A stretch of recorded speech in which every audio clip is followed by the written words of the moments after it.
তিনি বলছেন শরীয়তের মর্যাদাকে আহলে হাদিসরাই প্রতিষ্ঠা করে, আহলে হাদিসরাই শরীয়তের রুকুনকে হেফাজত করে।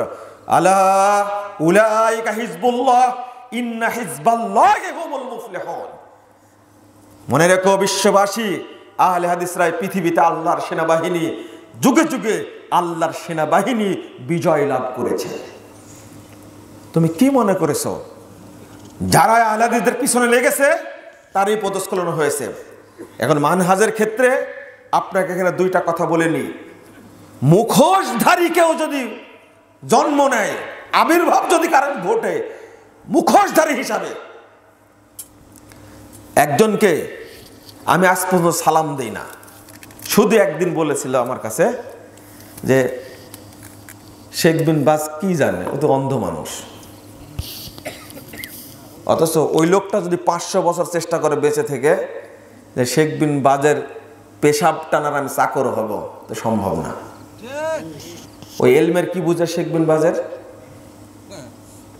আর এক কাঠমোল্লা বলছে ইবনু তাইমিয়া রহিমাহুল্লাহ, তিনি হাম্বলি মানুষ, তিনি মাযহাব সম্পর্কে জানেন, কুরআন হাদিস সম্পর্কে জানে না।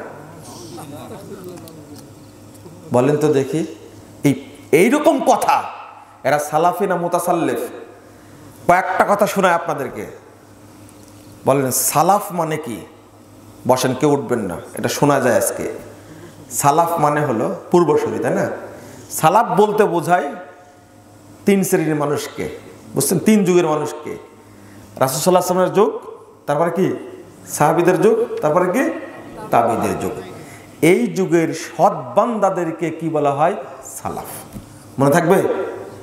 সালাফ। তাহলে সালাফিকে,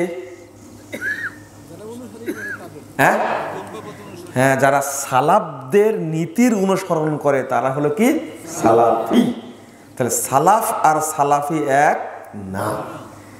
তাহলে আমরা কি সালাফি। মাশাআল্লাহ, তাহলে অল্পতে বুঝতে পেরেছেন, আলহামদুলিল্লাহ। ভাষাটা বলেন কি? সালাফ। সবাই বলেন তো। দন্তের শয়াকার লয়াকার কি? ফ। বলেন তো এবার কি হলো? সালাফ। কি? সালাফ। আরেকটা বলেন মানহাজ। মানহাজ শেষে হলো কি?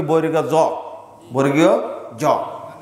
মানহাজ মাযহাব না, কিন্তু কি? সবাই বলছেন না। মানহাজ।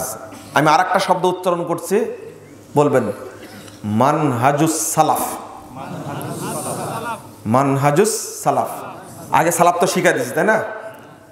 মানহাজুস সালাফ মানে হলো সালাফদের মানহাজ, সালাফদের রীতি নীতি, সালাফদের আদর্শ। এবার বুঝতে পেরেছেন তো?